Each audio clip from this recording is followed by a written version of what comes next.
Guinness Zero is one of the hardest non-alcoholic beers to get right, because if it misses, you notice immediately, and most NA stouts do miss.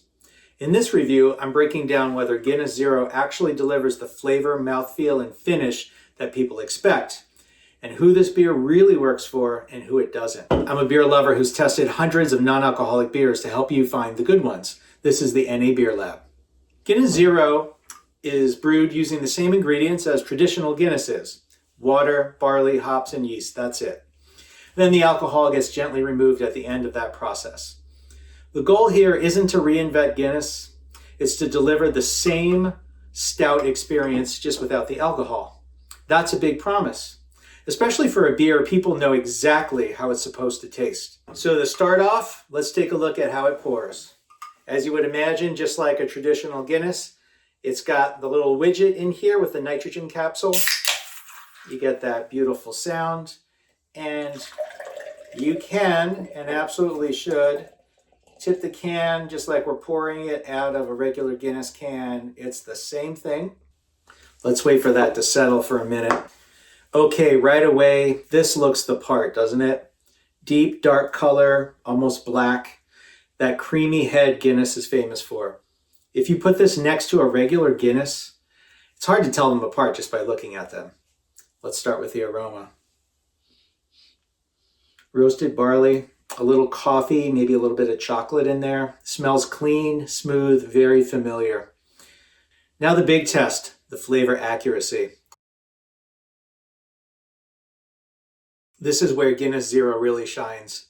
You get roasted malt right up front, a mild bitterness in the middle, and that dry finish Guinness is really known for.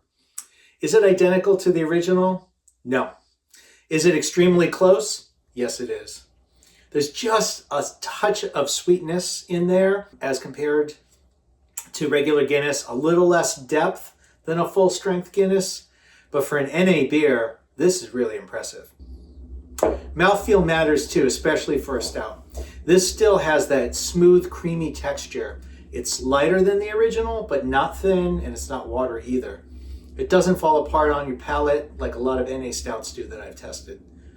Moving on from a drinkability standpoint, this thing is so easy to drink. Smooth, balanced, not heavy at all. You could easily have more than one of these. It works just as well with food, I would imagine, as it would on its own, but it stands up really well on its own. Now the big question, NA believability.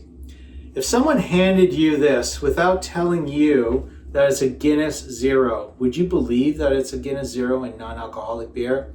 For most people, I'm going to say probably not. This feels like a real beer experience, not a compromise. So let's add up the scores and see how it did in the beer lab. Okay, aroma score, 8.5. Flavor accuracy score, 8.75. Mouthfeel score, 8.25. Drinkability score, 8.75. NA believability, 9.0. Final NA Beer Lab score for Guinness Zero is 8.7 out of 10. This is one of the best examples of how good non-alcoholic beer can be when it's done right. If you already like Guinness, this is a super easy recommendation. If you're sober curious, taking a break, just want an NA beer that actually feels like a beer, this one belongs on your list too. If this review helped you, please like, subscribe to the channel, and let me know in the comments what NA beer you want tested next. Until next time, keep experimenting, and I'll see you in the lab. Cheers.